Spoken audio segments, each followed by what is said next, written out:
Hello guys, Bhopal Italia જો આવી ગયા છીએ આપણે અલ્બેનિયાના શું કહેવાય માર્કેટમાં, ને ઉપર છે રાજાનો કિલ્લો. જો આ એકદમ ટ્રેડિશનલ વસ્તુ છે બધી અહીંની.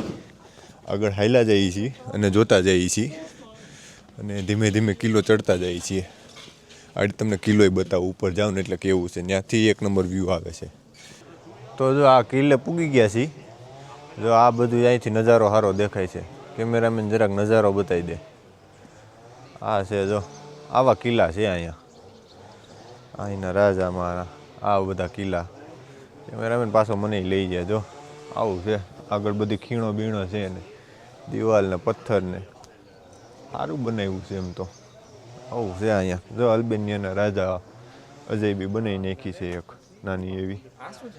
પછી આ બધું કંઈક અહીંયા તાપણા કરતા છે. અત્યારે બીડીને ઠૂઠા પડ્યા છે. આવું હોય કંઈ એક આ ઝંડો ફરકાઈ દીધો છે. અત્યારે પવન નથી એટલે કાંઈ ફરકતોય નથી. અહીંયા આ તો જૂના જમાનાનો ગૂગલ મેપ છે. કેમેરામેન આ જ અજાયબી છે મેઇન. તો જો આ બતાવી દે. જો આ છે ને ક્યાં જવું, તો કે પેરિસ, તો કે 1999 કિલોમીટર. ક્યાં જવું છે, તો કે આ બધું જો બધું જ્યાં જવું હોય ત્યાં નામ લખેલા છે. અહીંથી વયું જવાનું સીધું, પૈસા દેવા પડે. એ ભાઈ કેમેરામેન જો ઝંડો ફેરકો પવન આવ્યો હતી. જો આવું છે. અહીંયા તોપું આપી છે. તમને એમ લાગે કે હવે શું કહેવાય કંટાળી જાય તો તોપમાં અંદર કરીને માથે જ મેક દેવાની એટલે સીધા વયા જાવ ઓલી પાડમાં સીધું. એ કે અહીંથી ભાગવો એમ. આવું છે જો અલ્બેનિયાના કિલ્લાનું.